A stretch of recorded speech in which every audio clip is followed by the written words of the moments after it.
Hello，大家好，歡迎嚟到 Classy Boss 啊！成個 IG 同埋 Threads 都係 Sanrio 嘅限定版同埋動漫節款。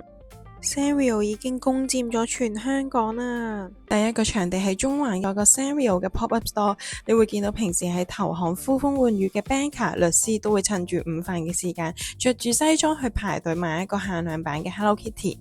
第二個場景就會喺7月底嘅香港動漫節啊，我哋咧會見到呢一張 IG 瘋傳嘅宣傳圖，已經吸引咗超多人嘅轉發同埋留言。Sanrio 推出神秘古埃及主題同埋哥德百變嘅造型，引嚟唔同嘅中產父母啦、manager， 我哋咧凌晨6點啦就會去會展排隊，為咗就係買一個着住黑色 lace 嘅 Kurumi， 使成千或者成萬蚊佢都唔會心痛。有啲人講呢係因為香港人有童真，但係其實呢，我話俾你聽，商業世界係冇童真㗎，淨係得極度冷酷嘅 LTV 客戶終身價值計算，同埋對你嘅情緒價值嘅精準收割啊！呢一個着住哥德服裝嘅公仔或者中環嘅限定紙袋，本質上其實就係一個包裝精美嘅中產提款機。喺呢度咧會同大家咧跳出可愛嘅濾鏡，解 Sanrio 點樣利用中環同埋動漫節呢兩個截然唔同嘅場景去佈下一個咧全香港人都心甘情願踩入去嘅 CRM 會員陷阱。準備好，我哋即刻開始。你有冇都見到咧？我哋 IG Threads 係咁瘋傳嘅長髮 Hello Kitty 呢，亦都有好多係動漫限定款或者會員預售嘅優惠價。要拆解呢個全城狂熱，我哋首先就要睇懂呢 Sanrio 商業嘅底層邏輯。其實佢唔係賣玩具，佢係賣情緒價值嘅千億帝國。Sanrio 呢係一間呢IP 授權同埋情緒資產管理公司。喺傳統嘅商業世界，我哋買車買樓訂酒店用嘅係理性心理賬戶，我哋會計算 CP 值啦，計算回報率。但係當你面對 Sanrio 嘅時候咧，你啟動嘅係情緒心理嘅賬戶啊！成年人喺高壓嘅社會入邊咧，尤其喺香港呢個節奏咁快嘅城市，係非常之需要一個避風港。Sanrio 賣嘅從來都唔係棉花同埋塑膠，佢哋賣嘅係情緒價值 （emotional value）。呢一個係一種針對成年人心理缺陷嘅精準療愈。當你買嗰個公仔嘅時候，你買嘅係一種我被呢個世界認可，我寵愛自己，我彌補翻我童年嘅回憶嘅心理滿足感。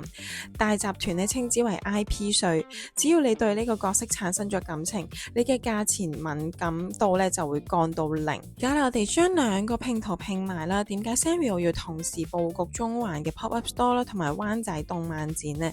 呢個係一個好高明嘅雙線 CRM 矩陣。首先第一步棋啊，中環嘅 Pop-up Store 呢個係一個完美嘅高正值過濾。地段呢就係階級，佢直接過濾咗購物力不足嘅客群，走入去嘅都係高收入嘅人群。Sanrio 利用中環限定版製造咗呢個稀缺性嘅營銷，拉高咗成個品牌嘅價錢。你以為排完隊俾完錢就可以走？為咗可以攞到一個滿額嘅贈品，結賬嘅時候呢，店員會即刻叫你下載 app 去註冊。短短幾分鐘 Sanrio 就拎咗一個中環 manager 嘅完整數據。然之後呢，我哋嚟到第二步，呢個係 CRM 系統嘅海量收網行動。動漫展嘅特點呢係人流極大啦，情緒價值高漲。Sanrio 喺呢度利用咗實體空間嘅沉沒成本。當你喺炎熱嘅7月嘅時候排咗2個鐘先入到去呢個展位，你大腦嘅防禦機制已經全面崩潰。你會諗，我都排咗咁耐啦，買一隻真係太唔抵啦，我要買晒成套。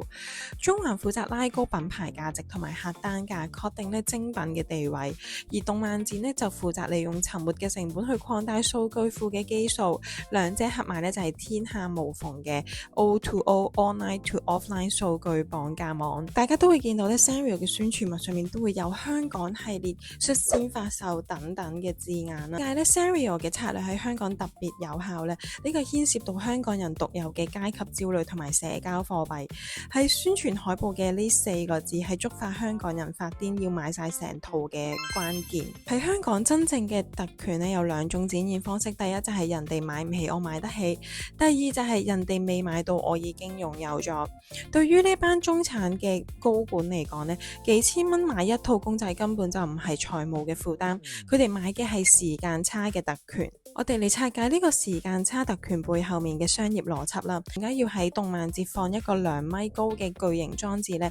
因為喺展覽嘅第一日，邊個可以第一個企喺呢個埃及 Kitty 面前影相 ，send 發布去 social media，就已經掌握咗嗰個週末嘅社交話題壟斷權。喺香港呢個極度需要外部認同嘅社會，呢一張相呢係最頂級嘅 social currency 社交貨幣。潛台詞就係我唔使返工，我有特權攞到 VIP 門票，我比全香港所有人都快可以影到呢一個巨型嘅 Hello Kitty 打卡位。第二就係炒賣市場嘅推波助瀾啊！香港人對限量版係有一個病態嘅執着，因為呢度有一個極度成熟嘅二手炒賣市場。當一個原價300蚊嘅歌德版 Kurumi Carousel 賣到800蚊嘅時候，佢就已經唔係一個玩具，佢變咗另一個另類資產。好多成年人去排隊，心入邊都有一個自我安慰嘅財務邏輯。我買咗唔單止唔會蝕，隨時仲可以賺錢。Sanrio 完全睇透咗呢一點，佢哋刻意控制產能，刻意喺動漫節製造飢餓嘅營銷，就係要呢一班成年人覺得自己進行緊一個有利可圖嘅投資，從而合理化自己瘋狂嘅消費行為。第4章啦，我哋講嘅動漫展嘅 CRM 終極嘅陰謀。如果平時喺專門店發售都可以賺錢，點解一定要去動漫展呢？其實係香港人流最密集、情緒最高漲、理智線最脆弱嘅場景。Sanrio 喺呢度咧布下嘅係教科書級別嘅 Customer Acquisition 同埋 CRM 綁架網。呢個就係關乎到實體空間嘅沉沒成本。當你喺炎熱嘅7月喺灣仔會展排咗成2粒鐘，用好唔容易咧先至去到 Hall 1，呢2個鐘嘅汗水同埋時間係極高嘅沉沒成本。當你行到去 Sanrio 嘅展位，見到限量版 Melody、限量版嘅 Hello Kitty， 你大腦嘅防禦機制已經全面崩塌。你唔會淨係買一隻，你會話我排咗咁耐買一隻太唔抵啦，我要買晒成套。Sanrio 就係利用咗呢個來都來了嘅心理，輕輕咁樣咧將你嘅客單價拉高咗3倍。而呢個亦都關乎到一個 online to offline 嘅數據綁架。你以為排完隊俾完錢就可以走？結賬流程先至係 Sanrio 嘅最終目的啊！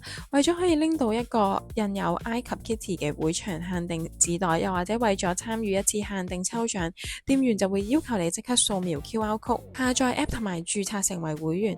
喺呢短短嘅5分鐘結賬時間入邊咧，Sanrio 用咗一個成本唔使10蚊嘅紙袋就攞到一個客人嘅完整數據，你嘅電話、電郵、消費能力，歌德風定係埃及風，你中意 Hello Kitty 定係 Melody？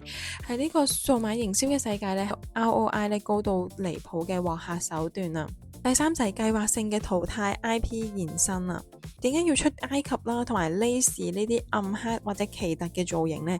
因為你屋企已經有10隻普通嘅 Hello Kitty，Sanrio 冇辦法咧再買一樣嘅嘢俾你哋，所以佢哋借鑑咗科技行業嘅計劃性淘汰策略。Apple 咧每年都會換一個手機顏色，等你覺得手入面嘅電話已經過時。Sanrio 就每年咧為角色推一個極度跳脫嘅服裝，等你咧嘅收藏永遠都差一件。呢個就係利用視覺更新強制重啟你嘅消費慾望。Sanrio 嘅創辦人發現呢一隻普通嘅塑膠拖鞋賣唔出好價錢，但只要喺上面印咗一個士多啤梨或者印一個冇嘴嘅貓，價錢就可以翻3倍。呢個就係 Sanrio 嘅商業模式基石。生產拖鞋，佢哋淨係負責創造嗰個令你產生情緒溢價嘅圖案。過去幾十年 Sanrio 經歷過低潮，因為佢哋都曾經太依賴 Hello Kitty， 而小朋友咧、少女們咧都係會長大，所以 Sanrio 咧進行咗一個極度殘酷嘅企業轉型。佢哋將目標客群由小學生精準轉移到一班叫做 Kiddo， 擁有成年人消費力嘅童心未泯者嘅高淨值人群身上面。佢哋係點做嘅呢？佢哋引用咗 AKB48 嗰套殘酷嘅總選學制度 Sanrio Character Ranking。佢哋等粉絲真金白銀咁樣去投票。你以為你係支持 Kurumi 打敗 Cinnamoroll？ 係 CRM 系統嘅後台 Sanrio 係精準收集緊全球每一個地區、每一個年齡層對每一個角色嘅付費意願數據。呢個亦都係點解呢一次動漫展會推出歌德版嘅 Hello Kitty。呢個唔係設計師嘅隨機靈感，呢個係數據庫跑出嚟嘅結果。系統知道當年中意 Hello Kitty 嘅少女而家已經30幾歲，佢哋有極高嘅消費力，佢哋已經對傳統嘅粉紅色免疫，佢哋需要嘅係一啲暗黑、一啲叛逆、一啲與眾不同嘅版本。於是呢，着住黑色馬甲、戴住骷髏骨頭嘅哥德版 Kurumi 誕生。Sanrio 賣嘅唔係毛公仔，佢哋賣嘅係一個針對成年人心理缺陷嘅精準治療。但係其實有冇人知道 Sanrio 點解要用咁多心機去整咁多限定呢？呢個牽涉到你最核心嘅一個商業概念就係 LTV（Customer Lifetime Value）。如果 Sanrio 淨係賣普通版嘅 Hello Kitty， 你買咗一隻交易就已經結束，呢個就叫做單次交易。但係 Sanrio 咧識得利用計劃性淘汰，佢哋每年會為角色去轉一個服裝，例如今年係哥德風。等你覺得咧屋企嘅嗰隻普通嘅 Kurumi Hello Kitty 已經過時，你嘅收藏永遠都爭咗一件。系統計算嘅 LTV 咧，唔係你今日喺動漫節花咗幾多錢，而係預判你喺未來30年入邊，仲會為咗呢個 IP 持續攞咗幾多錢出嚟。當你註冊咗會員，系統知道你中意哥德風，下一次咧當佢哋咧推出哥德風嘅手機殼、聯名嘅信用卡或者主題酒店套房嘅時候，佢哋就會精準咁樣推送俾你。你以為咧你收藏緊玩具，其實你係被演算法圈養嘅一個終身現金牛。呢個都係千億帝國嘅 LTV 收割嘅邏輯。從中環嘅 Pop-up Store 啦，去到動漫展嘅哥德版，我哋睇到 Sanrio 嘅千億 IP 佈局，見到咧情緒價值點樣去凌駕靈性，亦都睇到咧財團咧點樣利用沉沒嘅成本同埋 LTV 計算去將我哋進行精準嘅收割。但係當然啦，如果我有男朋友，我都想佢幫我買齊一套嘅 Hello Kitty。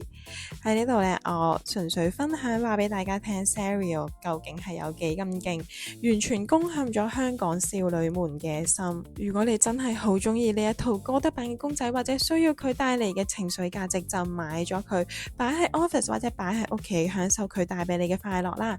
我哋下集見。